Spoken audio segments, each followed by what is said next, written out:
Welcome to the Don't Pick the Scab podcast with the premise of connecting men over 40 with the tools and community to thrive in their divorce recovery either before, during, or after a divorce. When does the anger go away from divorce for people over 40? Hey everyone, welcome back to Don't Pick the Scab podcast. I'm David, your divorce recovery advocate. And today we're diving deep into a question that hits home for so many. Last time we talked about when does the pain go away. Today we're talking about when does the anger go away.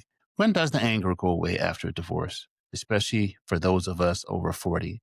Whether you're newly divorced or still feeling the heat years later, you're in the right place. First off, let's talk about why anger is such a big part of divorce recovery. Divorce isn't just a legal split. It's the end of a shared history, routines, dreams, and sometimes your sense of self. For men over 40, this can feel even heavier. You've invested decades, maybe built a life, raised kids, and grown together with someone. When that ends, anger is a natural part of the grieving process and grieving the loss. Anger after divorce isn't always shouting or slamming doors.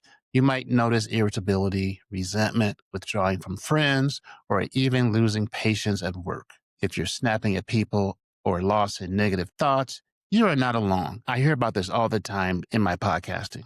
It's important to know that anger in itself is not the enemy. According to stages of grief, anger is a step toward healing.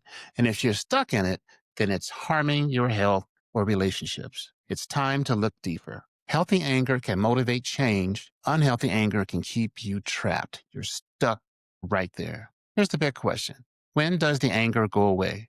The truth, there's no set timeline. Some people move through anger in months, others take years. I took quite a while.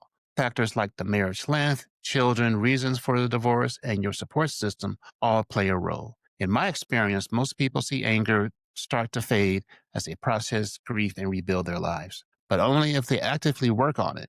My anger was tied up to my forgiveness. That's a different story. Let's talk about what you can do. Coping strategies include journaling your feelings, talking to a therapist, practicing mindfulness or meditation, exercising, even a walk around the block helps. Setting boundaries with your ex, especially if you're co-parenting. Express your frustration in healthy ways, not just your peace of mind, but for your overall wellness. If your anger feels overwhelming, you're experiencing rage and it's affecting your daily life. It's time to reach out. Therapy, anger management, or support groups can make a huge difference. I'm a big advocate for men over 40 seeking help. That's what I did. You don't have to carry this burden alone. There's people out there just like you, like me. Forgiveness is a powerful tool, like I said before, not for your ex, but for yourself. Letting go of resentment frees you to move forward.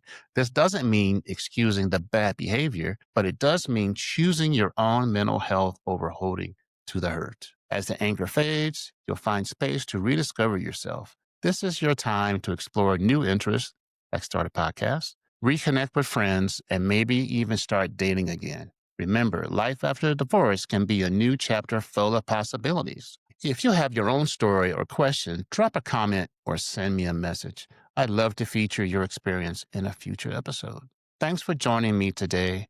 Remember, anger is a normal part of healing, but you don't have to let it define you. If you found this episode helpful, please like, subscribe, and share with someone who needs to hear it. Next week, we'll explore how to rebuild your confidence after a divorce. See you then.